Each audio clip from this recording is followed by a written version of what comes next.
What's going on, guys? So with baseball season right around the corner, I wanted to make a list of 10 hitters that I think have the potential to break out in this 2018 season. So with that being said, here's a list of 10 hitters that I think we're all going to know by the end of this year.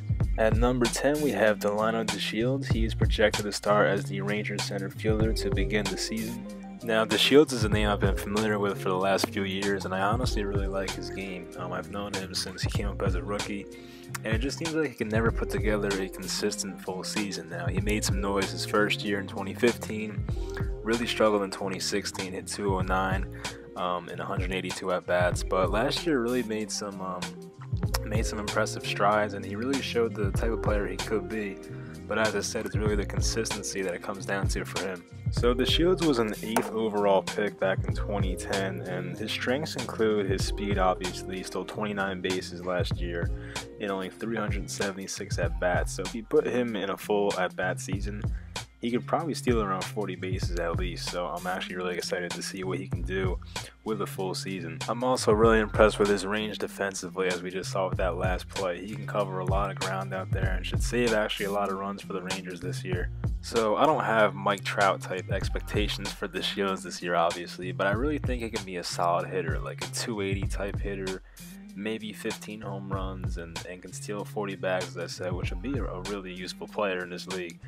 And I really think he could do it if he just puts together the consistency, because we've seen DeShields put together a few good weeks or a good month, but for a full season we have not seen it yet, and I hope that he can put it all together this year.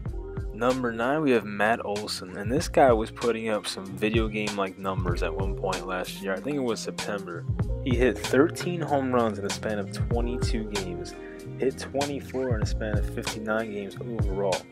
Now, if this was a full season of 162 games, and I'd hate to do this, but if it were a full season, that would be a 60-plus home run season, and I highly doubt it would ever happen, but I'm just saying that's how impressive he was towards the end of last year. Now, from the downside, in order to become a great hitter, he really needs to cut down on the strikeouts. He had a 27% strikeout rate last year, which is really going to get you nowhere. He also plays in Oakland, which is not the most hitter-friendly ballpark. Also, the lineup around him for the A's isn't much of a scary one. I mean, outside of Chris Davis, who's put together back-to-back 40 home run seasons, they really don't have much of a threat. I'm pretty sure right now, like, there are 3 or 4 hitters like Jed Lowry, so that'll tell you about the A's. But if Matt Olson becomes something great, which is possible, obviously, we saw it with Aaron Judge last year. No one saw that coming, but obviously there are a few downsides with Olson, but the guy has ridiculous power. I mean, some of these home runs and these highlights are going places I've never seen home runs hit before, so the guy is pretty legit, and I hope he ends up having a good year. At number 8, we have Rafael Devers. Some say Devers. I like Devers better. Now, me and him did not get off to such a great start. I am a Yankee fan, and this moment right here really hurt. I mean, we're up 2-1 in the 9th inning. You think you have yourself a win, and this kid takes a 130-mile-per-hour fastball out to left center field. And right there, you can tell he was something special. There was a lot of hype from, some Red Sox fans that know about how good this kid is, but you hear that a lot about prospects, about how good they're going to be, and, I usually believe it's all hype, but this kid actually is something. He's something special. You can tell he's a very talented hitter, still very, very young, and I like how he uses all fields. He's solid defensively, can take the ball anywhere, where it's pitched, he can hit it. And I really don't see much of a weakness in his game. I think once he develops into, his full potential, I don't know if it'll be this year, but at some point we'll be talking about him as one of the premier players in the league, I think. So last year, in exactly 222 at-bats, he hit 284, 10 home runs, and 30 RBIs. So it's a small sample size, but if you give him a full season to show what he's got, I think he'll put together some impressive numbers. And, I obviously hope not, but I'm sure a lot of Red Sox fans are excited about this kid, and rightfully so. He's only going to be 21 this year, so the sky's the limit for Rafael Devers. At number 7, we have Brewers shortstop Orlando Arcia. Now, he's only 23 years old and completed his second full season last year. Now, this may be stupid to say, but there's this trend in the MLB going where it seems like there's these great young shortstops for these up-and-coming teams, and I see no reason why Arcia can't be that next guy. We've seen it with Francisco Lindor, we've seen it with Corey Seager, we've seen it with Carlos Correa, and those teams have had great postseason success. And the Brewers made some great moves this offseason, and they'll be a competitive team next year in all likelihood. And I think Arcia could be that next name that we talk about in that group of players that I just mentioned. So looking at his stats last year, Arcia hit .277 with 15 home runs and 53 RBIs in 506 at-bats. So basically a full season. He should get more at-bats next year. But I was pretty impressed with what I saw from him. He has a plus bat. He can take the ball to all fields and shows a lot of power, and I think, as he has another full off season to get even stronger and more experience, he should be an even better hitter. And defensively, he's been solid based off the scouting reports. With all the big names the Brewers have and acquired this offseason, don't be surprised if Arcia has a under the radar and really good year next year. At number 6, we have Nick Williams of the Philadelphia Phillies, and after watching the Super Bowl, I'm sure a lot of Eagles fans love Nick Foles, but I think the next Nick they're going to be loving is Nick Williams. I'm actually really excited about this kid.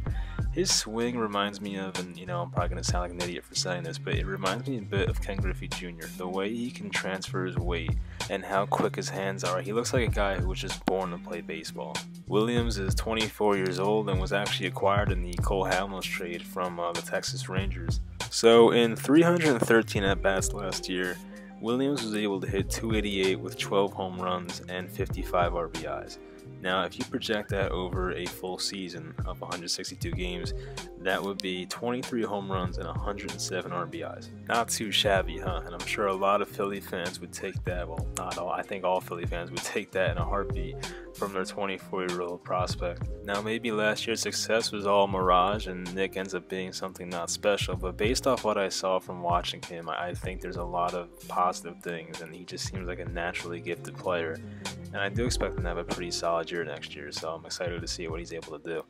At number 5, you talk about a fun guy to watch. How about Byron Buxton? If you watch a little bit of Buxton, you can see how exciting of a player he is. Not just the defense, but the way he just runs the bases is insane. And you can see it right here with his inside the park home run off of Chris Sale, by the way.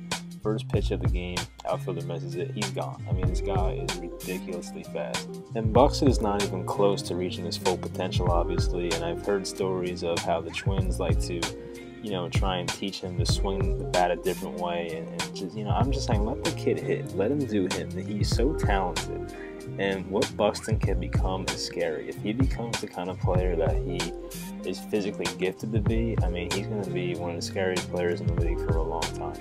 So he's still just 24 years old after being in the league for 3 years, and last year hit .253 with 16 home runs, 51 RBIs, and 462 plate appearances. And Buxton's just a legit 5-tool player. I mean, he really can do it all.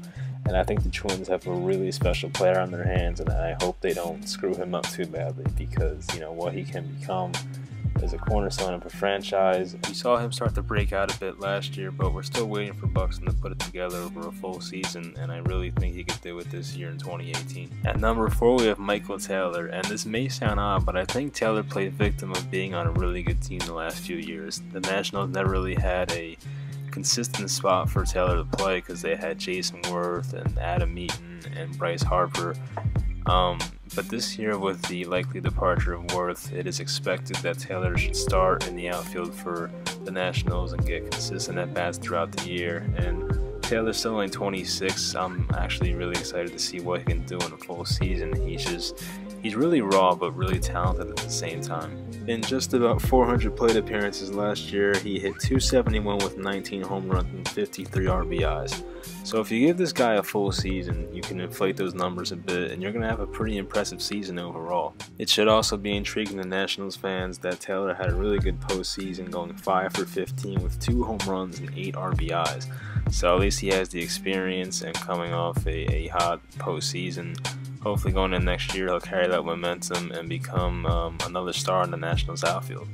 At number 3, we have Tommy Pham, and the difference between him and the rest of the guys on this list is Pham is almost already 30 years old, and his career got off to a delayed start because he had a lot of vision problems, and that was solved with a new contact lens that he found last year, and also a lot of other injuries that derailed his development. So looking at Pham's 2017 stats, you can say he put together a very impressive season, but I don't think we can call it a breakout season yet. He was 29 last year. He hit .306 with 23 home runs and 73 RBIs in 444 at-bats. And a few other interesting stats, he had a 6.4 WAR, which was wins above replacement, the stat. He was 10th overall in the MLB in that. Also had 25 steals and had a on-base percentage of .411, which was 5th in all of baseball. So we've seen guys who are late bloomers in baseball that really don't reach their full potential. I think a lot of the Blue Jays team, when that comes to mind, like Jose Bautista, Edwin Encarnacion, they really didn't become the stars they were until they were about 30. And I think Pham could be one of those guys coming into next year. He'll be in a good spot, especially in a lineup with newly acquired Marcell Ozuna and Matt Carpenter, of course. And the Cardinals always seem to be competitive, so I think Pham's going to help this team. And, for his sake, hopefully the Cardinals make the playoffs, and he's a big part in doing so. So we'll see what happens next year. At number 2, we have Greg Bird, and like most Yankee fans, I'm very anxious to see what this guy can do over a full season.